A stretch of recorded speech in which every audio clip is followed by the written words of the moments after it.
Some invitations are too good to be true. What would you do if a hotel invited you for a free review?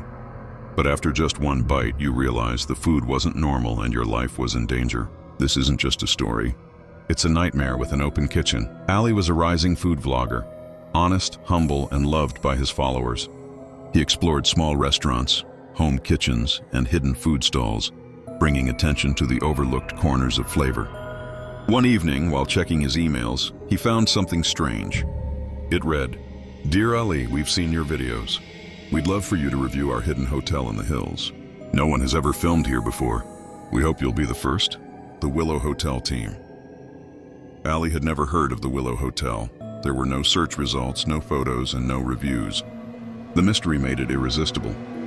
He packed his camera gear, his essentials, and brought along his loyal dog, Bruno. Together, they drove through endless forest trails and narrow mountain roads until they finally reached it. The Willow Hotel stood tall and elegant, surrounded by silence and fog. But the moment they arrived, Bruno began barking uncontrollably, his fur standing on end as if he sensed something unseen.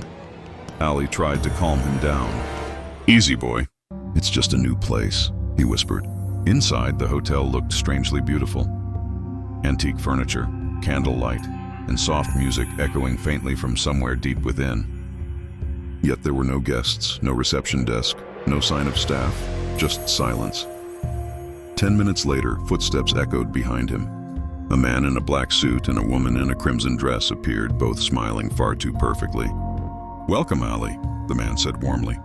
"We've been expecting you." The woman added softly, "We even prepared a room for Bruno with toys and treats. He'll love it there while you dine." Ali hesitated. Bruno was still uneasy, growling under his breath, but the room seemed comfortable. "Just for a little while, okay?" He whispered to his dog, leaving him there. Then Ali followed the couple to the dining hall. The dinner they served was exquisite. Spicy lamb, roasted vegetables, and rich flavors that melted in his mouth. "This is incredible," Ali said, smiling. "What kind of meat is this?" The man's eyes gleamed as he replied, "It's rare, and only served here." Ali took out his camera to film, but when he looked through the lens, his breath caught in his throat. The elegant dining room was gone. The walls were cracked and stained with something dark. The chandelier was broken, swinging gently. And on the floor was Bruno's collar. Ali lowered the camera. Everything looked normal again. He raised it once more, and the nightmare returned. Heart-pounding, he ran through the corridor, shouting for Bruno. The pet room was empty. No toys, no treats, no sign of him anywhere. Desperate, he searched the hallways until he reached the kitchen door. Slowly, he pushed it open. Inside stood the man, their backs turned, chopping something on a wooden table. The smell of cooked meat filled the air. When they turned around, their smiles widened unnaturally, eyes hollow yet gleaming. "You enjoyed the meal, didn't you?" the man said softly. Ali's stomach twisted as realization hit him. His voice caught in his throat. He stumbled backward, trembling before turning and running for his life. Everything blurred. The hallway, the doors, the flickering lights. And then darkness. Ali woke up a day later in a hospital bed. His parents were sitting beside him, faces pale with worry. Through tears, he told them everything. The hotel, the strange couple, the food, Bruno, and what he saw through the camera lens. His father's expression turned grim. "Ali," he said slowly, "that hotel was shut down 14 years ago." Ali blinked in confusion. "What? No, it can't be. I was just there." His father continued. "The owners were arrested for harming animals and guests, but before the police could reach them, they were found dead." Ali's voice trembled.